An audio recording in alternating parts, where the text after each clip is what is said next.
Chapter 3 of Tarts and Truths. It was difficult for you both, but you had to lay the hard truth upon him. Part of you considered waiting until after the spell wore off completely, to make it easier on him, but you thought it best not to let him dangle any longer.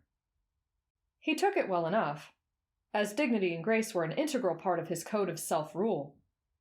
He nodded along occasionally as you explained yourself, and at the end of your speech and apology, he thanked you for your honesty. As I said before, I should never have used you the way I did, but I never wanted to hurt you in any way. I hope you know that. Another quiet nod was his response. And I'd understand if you don't want me to come and visit you again. I don't want that, he interjected immediately. Huh? But I don't understand. We all have to learn from our mistakes, Traveler. And you're not the only one who is at fault here. Riddle was right. This had been a humbling experience for the both of you. I'd like to apologize as well. That's ridiculous. You didn't do anything wrong.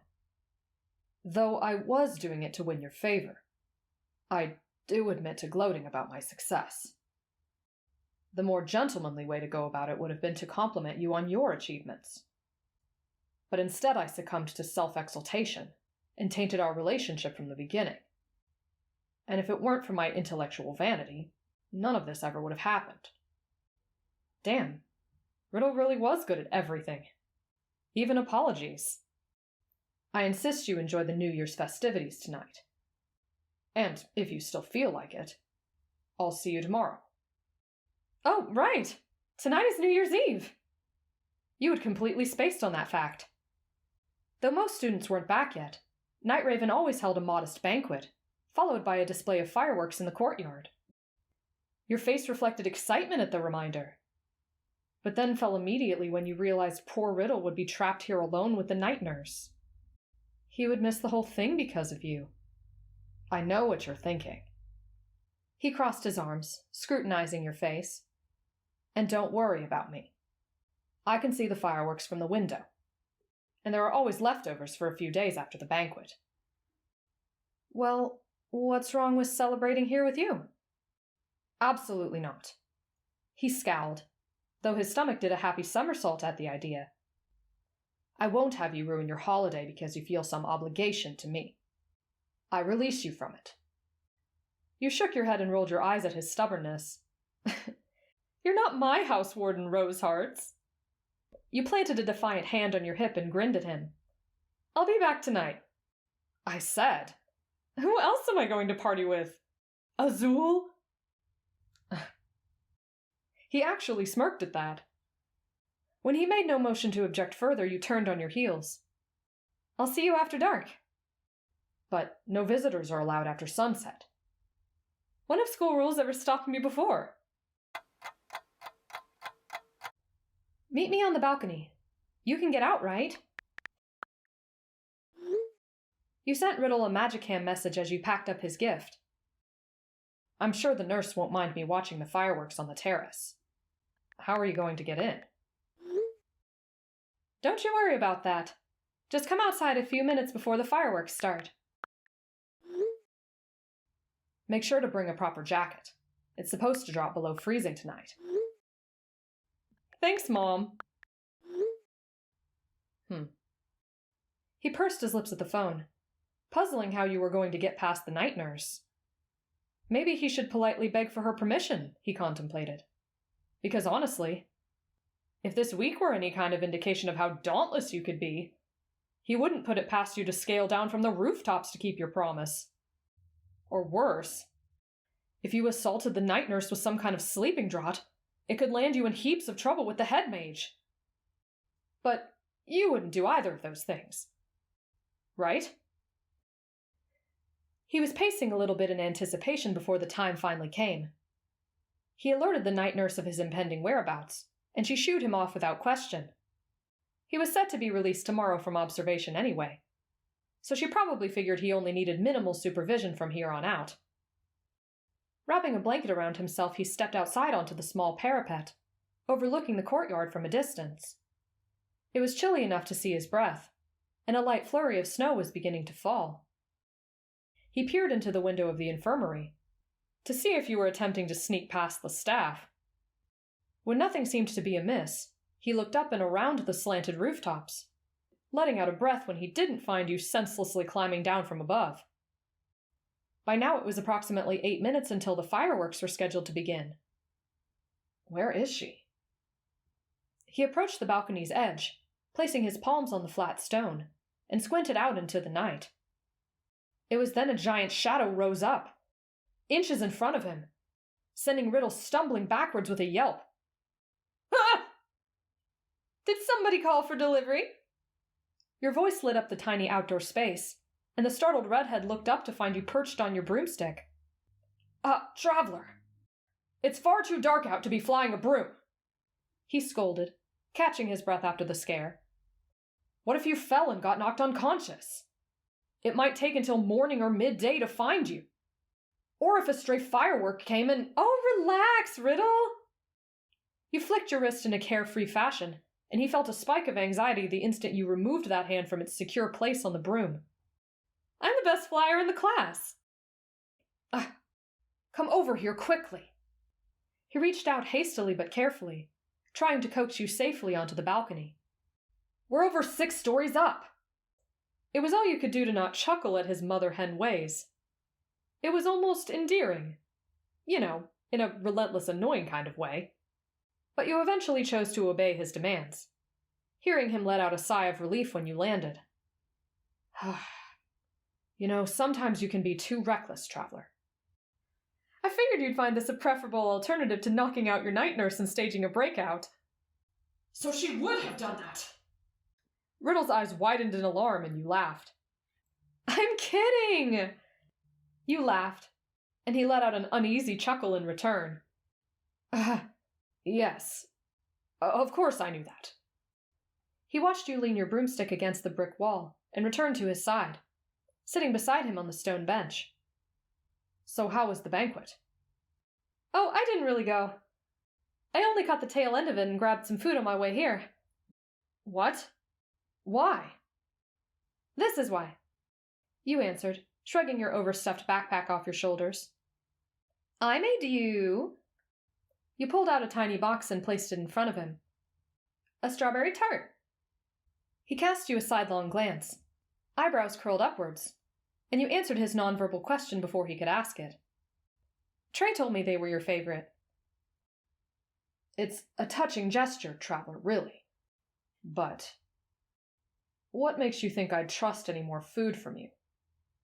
Riddle asked coldly, a deliberate overcompensation to combat the warmth spreading through his chest. You had to admit, he had a point. You don't want it? Okay, even were he not still under your love spell, that look on your face would have broken his heart. You had made 2 failed batches before you got this one right, and it came out exactly like you'd envisioned it. As Riddle contemplated his response, he looked you over more closely. There were small flour and batter stains peppered across your top, and you looked a bit sweaty. Surely you must have been working hard in the kitchen all afternoon for his sake, and he correctly concluded that this was the reason you missed the banquet. I suppose you have no reason to poison me again. That remark actually made you grin like an idiot. Apparently you had missed the spitfire he normally was. He lifted his palm flat, expecting you to place the tart there, and you happily obliged. With a delicate pull, the ribbon came loose, and he lifted the box's lid. Riddle's heart definitely skipped a beat when he saw it. The tart was flawless. Each strawberry was placed in such an orderly fashion, sliced in uniform thickness, and fanning out in the shape of a rose. You weren't the type to care about presentation over substance, so he knew it had been done exclusively for him. When all of this began, you had drawn him in through your tireless ambition and work ethic. But now he was finding himself charmed by your thoughtfulness, your attention to detail. How is it? You asked eagerly after he took the first bite. It's not as good as Trey's, but it's passable. The aloof way he said it stood in perfect contrast to his rosy cheeks and sparkling eyes, which told you an entirely different story. That he loved it. But you knew he wouldn't give you the satisfaction of hearing that after what you did to him. Not even while under the lingering influence of your coercive substance. After a moment of chewing, Riddle realized that last comment was likely a step too far, and he should probably check your expression to make sure he hadn't hurt your feelings. The look of playful mischief he was met with instead took him entirely by surprise. "It's good to have you back, Riddle." And with that you placed a quick, tiny kiss to his temple. Wah! He actually recoiled like a child flinching from a grandmother's kiss. Which was especially hilarious because you knew for certain that was something young Riddle would never have done. "Stop! I don't want your pity kisses!" He barked out, but was still too much of a gentleman to go as far as wiping it off. That's not what it was. You gifted him a sweet and genuine smile, which made his cheeks burn even more ferociously. "What'd you do it for, then?" he grumbled. "Because I wanted to," you replied simply. "And you're supposed to kiss somebody to bring in the new year. Didn't you know? Otherwise it's bad luck." He huffed a little humph through his nose and closed his eyes. Nothing but silly superstition. He shook his head dreadfully. And that was still improper behavior for someone of your social standing. The first princess of the Sunset Savannah bestowing a kiss on a mere commoner? Quite the scandal for the masses, I dare say. Whatever would your brother say? He'd say, "Off with his head!" That's what he'd say. He mimicked the Queen of Hearts' hysterical voice perfectly, and you had to laugh aloud. "You know, Riddle, I like you better when you have your wits about you." "Then maybe you should think twice before you take them from me next time." He dug back at you gently, brushing a bit of powdered sugar off his sleeve. The young man sitting before you struck the most peculiar balance between posturing and sweetness. And a conversation with him felt more like a dance than anything else. Something you had to practice to perfect. He was a puzzle you needed to solve to see the full picture. And the more time you spent with him, the more you found yourself engrossed in his intriguing mental chess game. "A riddle by name, and a riddle by design," you mused. Speaking of taking what's yours. You rummaged into your backpack and pulled out the ornate red and white quilt. "I've been meaning to give this back to you. I held on to it for a while longer than I should have because it's so cute. I really like it." "Then it's yours. Keep it," he replied without missing a beat. "I couldn't possibly. It looks homemade." "It is." "You made it?" "Yes. Me and my mother stitched it together when I was young." "Then there's no way I'm taking it!" You thrust it back in his direction, appalled at the idea. "I insist you do." "Why?" "My mother forced me to work on it as one of my punishments for misbehaving. So if it can bring any sort of joy to someone else, I want that person to have it, since it will never spark any sentiment from me." The knight fell silent for a moment before you nodded. "Well, then thank you. But let me know if you change your mind." You lurched forward to drape the fabric around your shoulders, and Riddle couldn't help but think you looked cute wrapped in his blanket. He tried to shake the thoughts away, but the pesky butterflies in his stomach wouldn't fade. He couldn't wait until this stupid potion had run its full course. A light clack on the stone brought his attention down towards the ground. Apparently the motion had caused your wand to tumble out of your pocket. "Whoops." "Allow me." Riddle picked it up before you could reach for it, and twirled it carefully in his hands. It was his first opportunity to see an amber-colored one up close, when he was used to only seeing red ones. "Traveler, your mage-stone."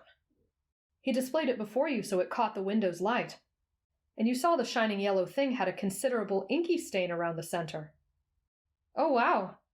Is that blot?" "That's concerning." "It's from guilt, I'm sure." You flashed him a pitiful smile, and he frowned. "How's yours?" Riddle panicked. His stone had contained a significant amount of black from the moment he received it. But he knew if he showed it to you for the first time now, you'd think you were the cause, and wouldn't believe him telling you otherwise. I checked it this morning, actually. He lied. There was a tiny bit of blot, but I'm sure with some rest and relaxation it'll be crystal clear in a matter of days. Good. I was worried about that. He was grateful you took his fib at face value, and didn't demand to see it for yourself. Still, your blot volume was disquieting.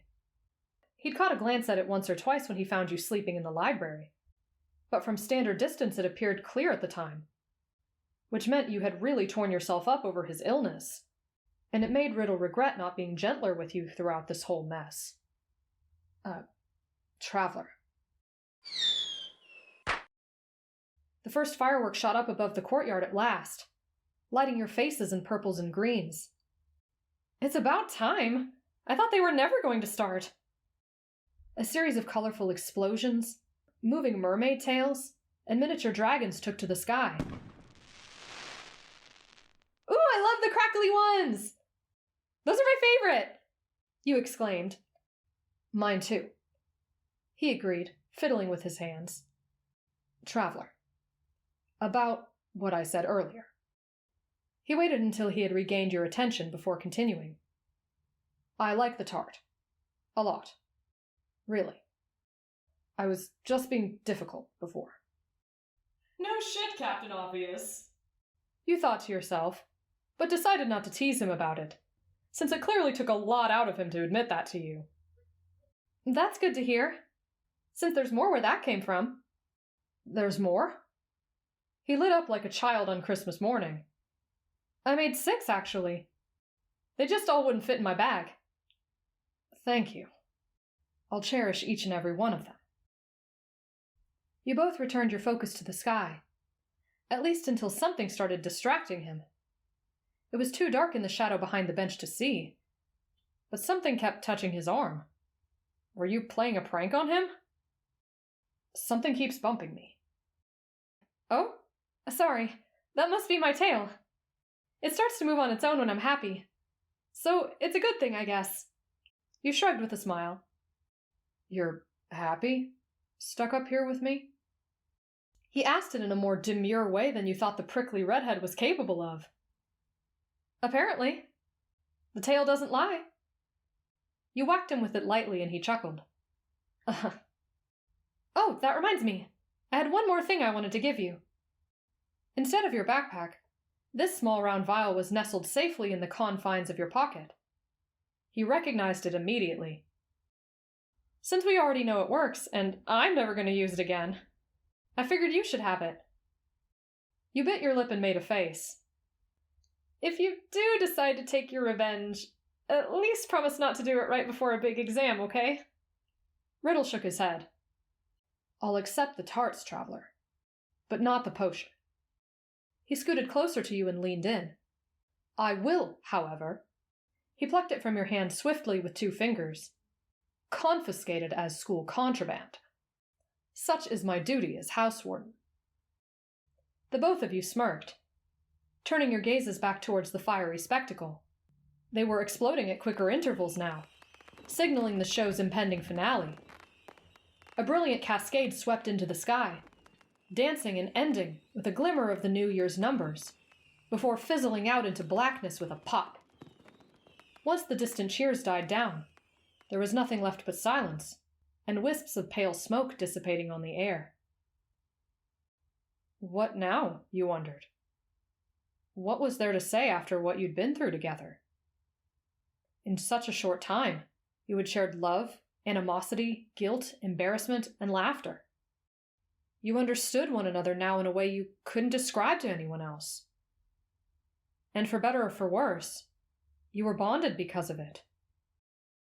You had experienced a full spectrum of emotion with Riddle in a matter of days. And even some of your closer friends couldn't navigate your moods and insecurities the way you now felt you could do with him. The stinging but nostalgic smell of singe and ash met your nose, and the quietude became thicker the longer it drew out.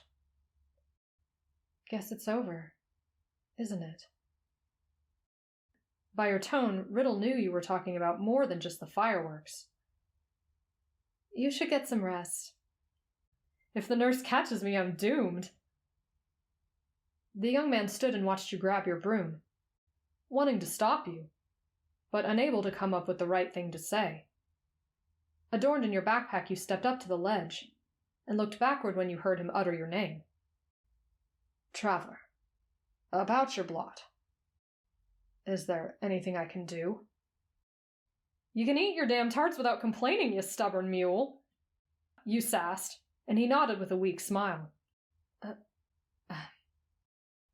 In this breath you met his leaden blue eyes, and shared an unspoken moment of understanding, of wistfulness, trading the what-ifs. What if you hadn't hit him with your love potion? Had you given him ample time to pursue you, would his eloquence and vivacity have won you over in the end? Perhaps spring semester sometime? Or would you have continued along your path of obstinacy, and perpetually viewed him with rival distaste as you always have Azul? Would you have become unlikely friends? Lovers? You would never know for sure now. Riddle, whatever happens now, just go along with it, okay? What do you mean? He knit his brows, but you were already mounting your broomstick. I'll see you in class. Those were the words that came from your mouth, but what it sounded like was goodbye. There was one more thing you had to take care of. To be continued.